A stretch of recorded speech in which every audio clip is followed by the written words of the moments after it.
ಯಾರ ಆಟಕ್ಕೆ ಕಿಚನ್ ಪಂಚಾಯಿತಿಯಲ್ಲಿ ಬೀಳತ್ತೆ ಫುಲ್ ಸ್ಟಾಪ್. 8 ಜನರ ತಲೆ ಮೇಲೆ ಎಲಿಮಿನೇಷನ್ ತೂಗುಗತ್ತಿ. ಬಿಗ್ ಬಾಸ್ ಕನ್ನಡ ಸೀಸನ್ 11ರಲ್ಲಿ ಭವ್ಯ ಗೌಡ ಅವರು ಇದೀಗ 3ನೇ ಬಾರಿ ಕ್ಯಾಪ್ಟನ್ ಆಗಿದ್ದಾರೆ. ಈ ಮೂಲಕ ಫಿನಾಲೆ ತಲುಪೋದು ಮತ್ತಷ್ಟು ಸಲೀಸಾಗಿದೆ. ಈಗ ಭವ್ಯ ಗೌಡ ಅವರು ಮೋಸದಿಂದ ಕ್ಯಾಪ್ಟನ್ ಆದ ಆರೋಪ ಕೇಳಿ ಬಂದಿದೆ. ಈ ಬಗ್ಗೆ ಸಾಕಷ್ಟು ಚರ್ಚೆಗಳು ನಡೆದಿದೆ. ಇದರಿಂದ ಭವ್ಯಗೆ ಕ್ಯಾಪ್ಟನ್ ಆದರೂ ನೆಮ್ಮದಿ ಇಲ್ಲದಂತೆ ಆಗಿದೆ. ಫಿನಾಲೆ ಸಮೀಪದಲ್ಲಿರುವ ಮನೆಯ ಸ್ಪರ್ಧಿಗಳು ಮನೆಯ ನಾಯಕತ್ವ ವಹಿಸಿ ಇನ್ನಷ್ಟು ದಿನ ಉಳಿದುಕೊಳ್ಳಲು ಹೆಣಗಾಡ್ತಿದ್ದಾರೆ.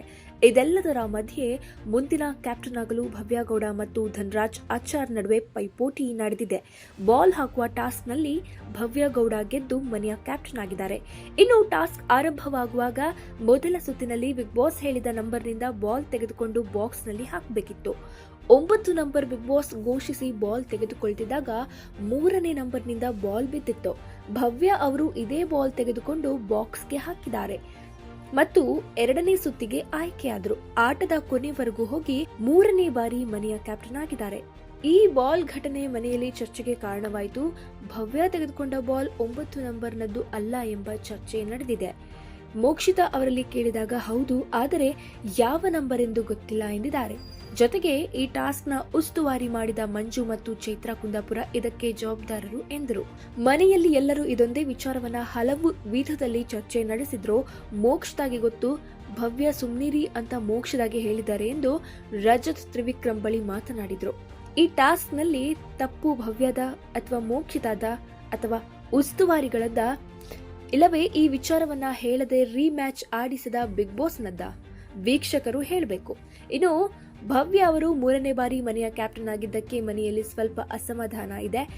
ಅದರಲ್ಲೂ ತ್ರಿವಿಕ್ರಮ್ ಅವರು ಈ ವಿಚಾರವನ್ನ ಒಪ್ಪಿಕೊಳ್ಳಲು ಕಷ್ಟಪಡ್ತಿರುವುದು ಎದ್ದು ಕಾಣಿಸ್ತಿದೆ. ಟಾಸ್ಕ್ 1ರಲ್ಲಿ ಜೋಡಿಯಾಗಿ ಬರಲು ಭವ್ಯ ಹೇಳಿದಾಗ ಬಾರದೇ ಇದ್ದಿದ್ದು ಒಂದು ಉದಾಹರಣೆ. ಕೊನೆಗೆ ಮಂಜು ಅವರನ್ನ ಭವ್ಯ ಆಯ್ಕೆ ಮಾಡಿಕೊಂಡ್ರು. ಇನ್ನು ಬಿಗ್ ಬಾಸ್ ಮನೆಯಲ್ಲಿ ಇರುವ 10 ಜನರಲ್ಲಿ ಈ ವಾರ 8 ಮಂದಿ ನಾಮಿನೇಟ್ ಆಗಿದ್ದಾರೆ. 2 ಮಾತ್ರವೇ ನಾಮಿನೇಷನ್ ಇಂದ ಉಳಿದುಕೊಂಡಿದ್ದಾರೆ. ತ್ರಿವಿಕ್ರಮ್, ಉಗ್ರಂ ಮಂಜು, ಗೌತಮಿ, ಧನರಾಜ್, ಹನುಮಂತು ಅವರುಗಳು ನಾಮಿನೇಟ್ ಆಗಿದ್ದಾರೆ. ಪ್ರತಿ ವಾರ ನಾಮಿನೇಟ್ ಆಗುವ ಮೋಕ್ಷಿತಾ ಮತ್ತು ಚೈತ್ರ ಕುಂದಾಪುರ ಈ ವಾರವೂ ನಾಮಿನೇಟ್ ಆಗಿದ್ದಾರೆ. ಭವ್ಯ ಗೌಡ ಕ್ಯಾಪ್ಟನ್ ಆಗಿರುವ ಕಾರಣ ಅವರನ್ನ ನಾಮಿನೇಟ್ ಮಾಡುವಂತಿರಲಿಲ್ಲ. ಇನ್ನು ರಜತ್ ಅವರನ್ನ ಮನೆಯ ಯಾವ ಸದಸ್ಯರು ಸಹ ನಾಮಿನೇಟ್ ಮಾಡಲಿಲ್ಲ. ಈ ನಾಮಿನೇಟ್ ಆದ ಸ್ಪರ್ಧೆಗಳಲ್ಲಿ ಈ ಮೊದಲು ಹಲವು ಚಾನ್ಸ್ ಪಡೆದು ಉಳಿದುಕೊಂಡಿರೋ ಐಶ್ವರ್ಯ ಈ ವಾರ ಎಲಿಮಿನೇಟ್ ಆಗುವ ಸಾಧ್ಯತೆ ಇದೆ ಎನ್ನಲಾಗ್ತಿದೆ.